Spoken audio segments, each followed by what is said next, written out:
Today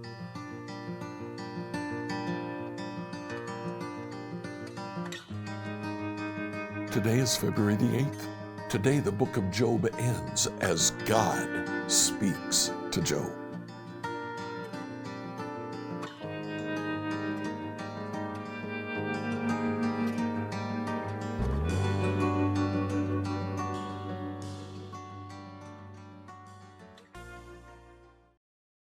In reading through the Bible in a year, today I'd like you to read the end of the book of Job, Job 38 to chapter 42.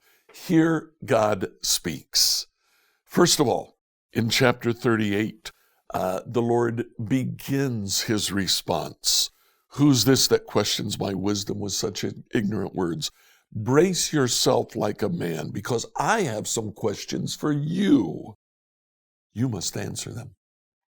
Then God begins to speak. Now, the first thing he says is that, Job, you can see me. You can see me in creation. You can see me in nature. You can see me in the animals.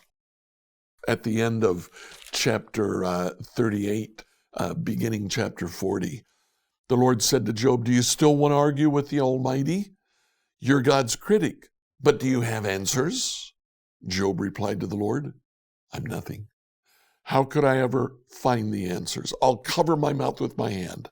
I've said too much already. I have nothing more to say. So God goes on speaking. Now he points out Behemoth and Leviathan. Some think that Behemoth may be reference to an elephant, Leviathan reference to a Nile River crocodile, and it could well be. They also could be mythic figures. They could be great sea monsters. They could also be references, as they indeed do occur in apocalyptic literature, to great powers in the world. We don't really know. The point, however, of these chapters is not to identify them so much as to say God is God over them as well. He is the ultimate power, the ultimate authority. Now look how Job responds. In Job 42, Job replied to the Lord, I know that you can do anything. No one can stop you. You ask, who is this that questions my wisdom with such ignorance?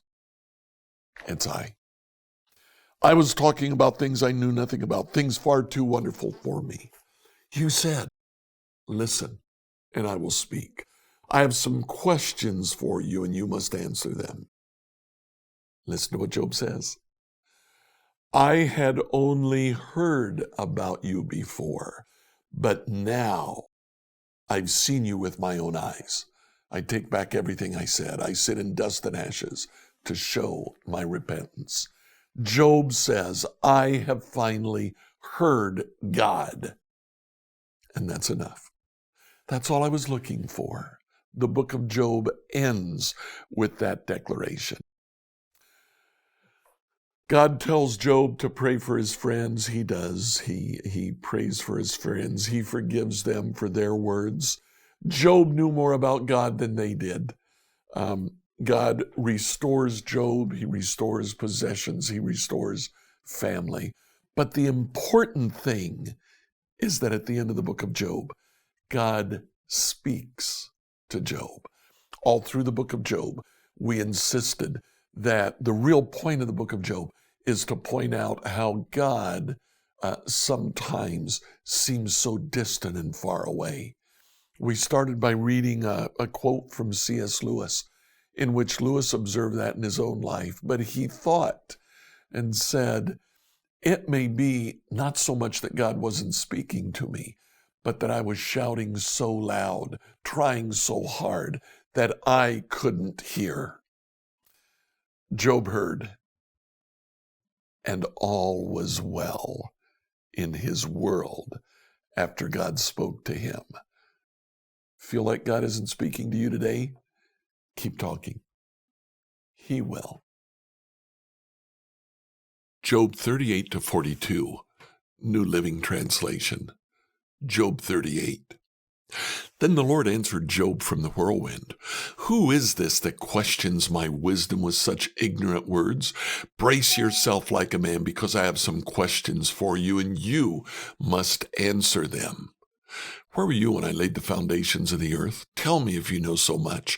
Who determined its dimensions and stretched out the surveying line? What supports its foundations, and who laid its cornerstone as the morning stars sang together and all the angels shouted for joy? Who kept the sea inside its boundaries as it burst from the womb, and as I clothed it with clouds and wrapped it in thick darkness? For I locked it behind barred gates, limiting its shores. I said, "This far and no farther will you come. Here your proud waves must stop." Have you ever commanded the morning to appear and caused the dawn to rise in the east? Have you made daylight spread to the ends of the earth, to bring an end to the night's wickedness? As the light approaches, the earth takes shape like clay pressed beneath a seal. It's robed in brilliant colors. The light disturbs the wicked and stops the arm that is raised in violence. Have you explored the springs from which the seas come? Have you explored their depths? Do you know where the gates of death are located? Have you seen the gates of utter gloom? Do you realize the extent of the earth? Tell me about it if you know. Where does light come from, and where does darkness go? Can you take each to its home? Do you know how to get there? But of course, you know all this, for you were born before it was all created. You are so very experienced. Have you visited the storehouses of the snow, or seen the storehouses of hail? I reserve them as weapons for the time of trouble, for the day of battle and war. Where's the path to the source of light? Where's the home of the east wind? Who created a channel for the torrents of rain? Who laid out the path for the lightning? Who makes the rain fall on barren earth, in a desert where no one lives? Who sends rain to satisfy the parched ground and make the tender grass spring up? Does the rain have a father who gives birth to the dew? Who's the mother of the ice? Who gives birth to the frost from the heavens? For the water turns to ice as hard as rock, and the surface of the water freezes. Can you direct the movement of the stars, binding the cluster of the Pleiades, or loosening the cords of Orion? Can you direct the constellations through the seasons, or guide the bear with her cubs across the heavens? Do you know the laws of the universe? Can you use them to regulate the earth? Can you shout to the clouds and make it rain? Can you make lightning appear and cause it to strike as you direct? Who gives intuition to the heart and instinct to the mind? Who's wise enough to count all the clouds? Who can tilt the water jars of heaven when the parched ground is dry and the soil has hardened into clods? Can you stalk prey for a lioness and satisfy the young lion's appetites as they lie in their dens or crouch in the thicket? Who provides food for the ravens when their young cry out to God and wander about in hunger? Job 39. Do you know when the wild goats give birth? Have you watched as deer are born in the wild?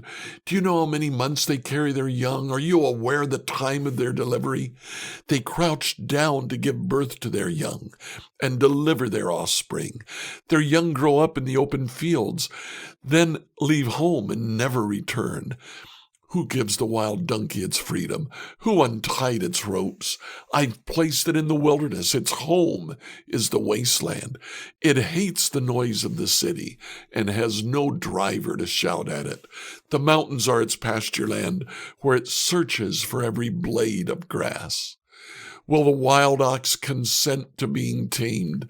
Will it spend the night in your stall? Can you hitch a wild ox to a plow? Will it plow a field for you? Given its strength, can you trust it? Can you leave and trust the ox to do your work? Can you rely on it to bring home your grain and deliver it to your threshing floor?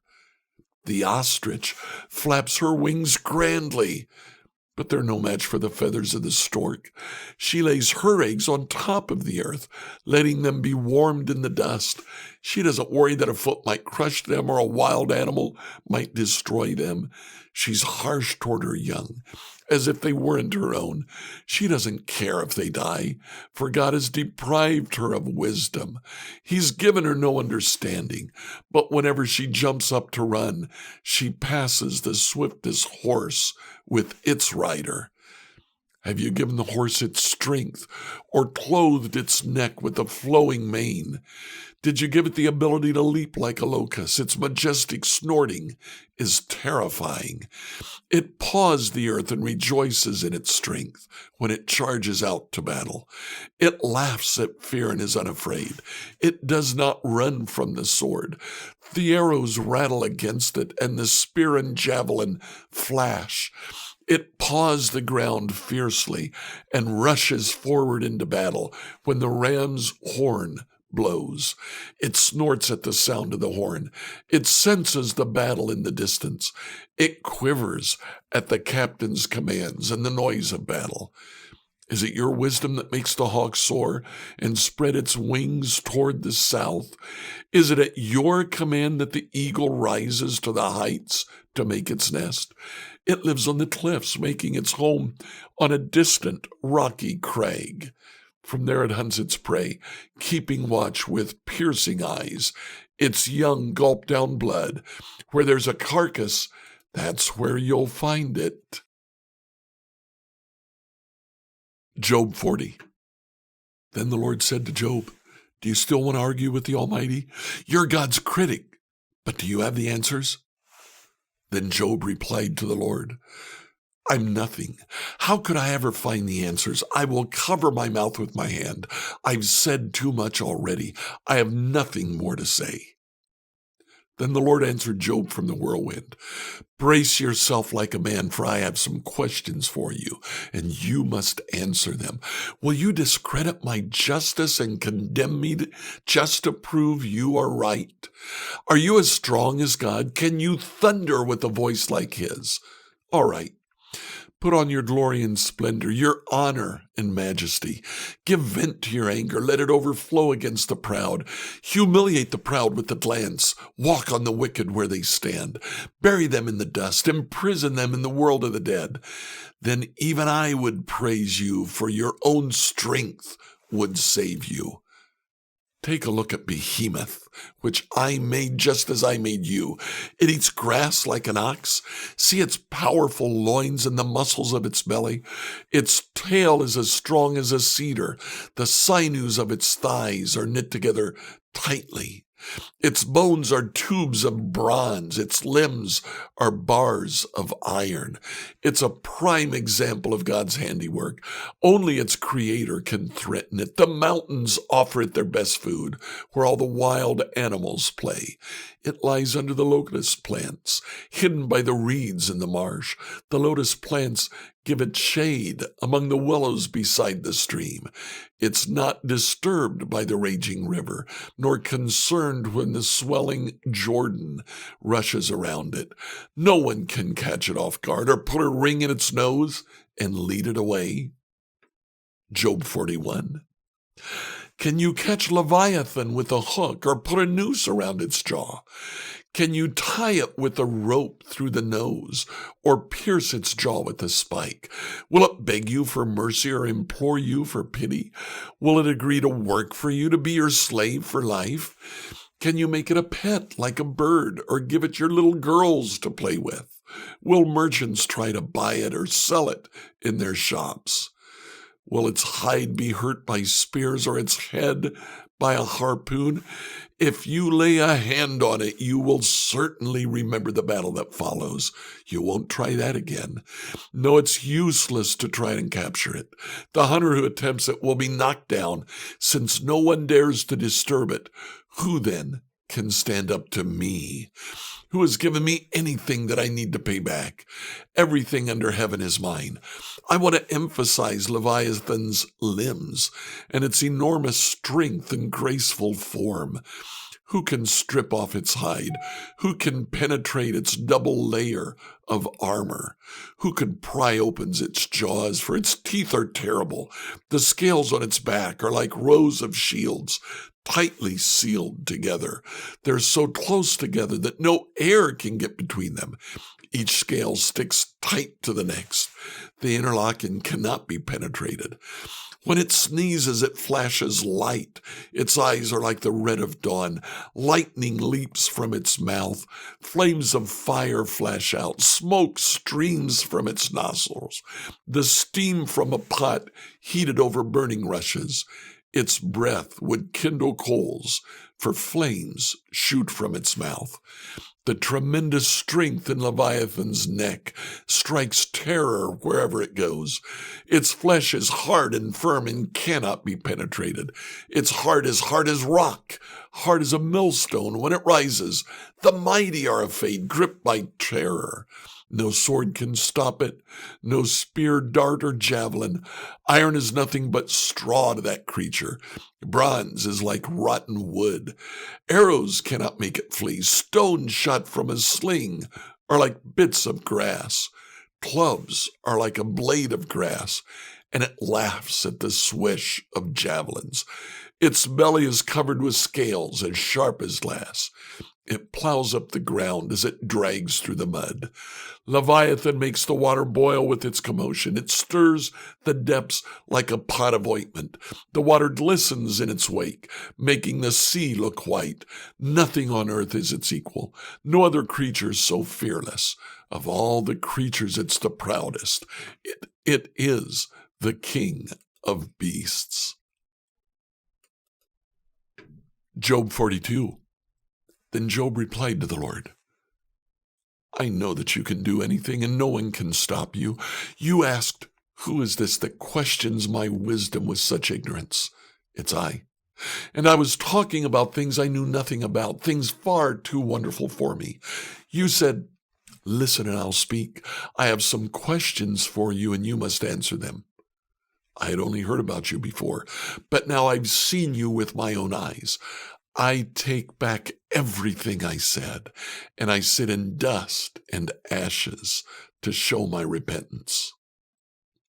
After the Lord had finished speaking to Job, he said to Eliphaz the Temanite, I'm angry with you and your two friends, for you have not spoken accurately about me as my servant Job has. So take 7 bulls and 7 rams, and go to my servant Job and offer a burnt offering for yourselves. My servant Job will pray for you, and I'll accept his prayer on your behalf. I'll not treat you as you deserve, for you have not spoken accurately about me as my servant Job has. So Eliphaz the Temanite, Bildad the Shuhite, and Zophar the Naamathite did as the Lord commanded them, and the Lord accepted Job's prayer. When Job prayed for his friends, the Lord restored his fortunes. In fact, the Lord gave him twice as much as before. Then all his brothers, sisters, and former friends came and feasted with him in his home, and they consoled him and comforted him because of all the trials the Lord had brought against him. Each of them brought him a gift of money and a gold ring. So the Lord blessed Job in the second half of his life, even more than in the beginning. For now he had 14,000 sheep, 6,000 camels, 1,000 teams of oxen, and 1,000 female donkeys. He also gave Job 7 more sons and 3 more daughters. He named his first daughter Jemima, the second Keziah, and the third Keren-hapuk. In all the land no women were as lovely as the daughters of Job, and their father put them into his will along with their brothers. Job lived 140 years after that, living to see 4 generations of his children and grandchildren. Then he died, an old man who had lived a long, full life. Like, follow, and subscribe to this devotional on whatever platform you use to listen to it. Email your questions to us at questions@becomehope.com. Tomorrow, we'll go back to the book of Exodus and see how the Exodus began.